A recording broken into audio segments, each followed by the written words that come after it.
Something I've started doing is bringing my Bible to work with me. Well, I've been doing that since I started this new job, but I bring my Bible to work with me and I read it on my breaks. And it's always a conversation starter with my coworkers. They'll come and they'll ask me about the Bible. And so one of my coworkers asked me about the Bible today. He said, I don't know anything. And he began by saying, I'm trying to be a better person. I don't really know God. And he asked me what I was reading. I was in the middle of Luke. I was in like Luke chapter 15.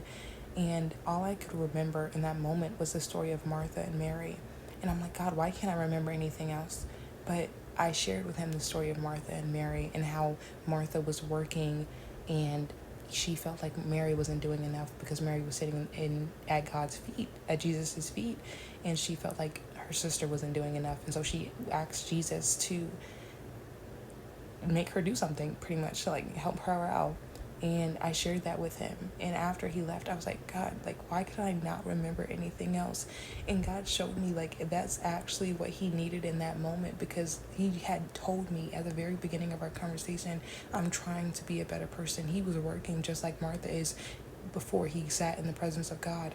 And in that moment, I told him, you do not have to work before you go into the presence of God. In fact, go into the presence of God and then do your work. It'll be much more efficient, much more effective, and much more fulfilling if you sit in God's presence before you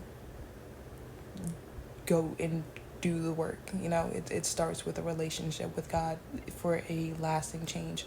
And so I hope that encourages you, that you're ready to be a witness. Be a witness to people around you about the gospel of Jesus Christ, and allow your testimony and what you're studying in the word to encourage the people around you, because though I felt like that's not what he needed, because it was about two women sitting in God's presence, that is what God knew he needed. And so I am grateful that God was able to use me in that moment.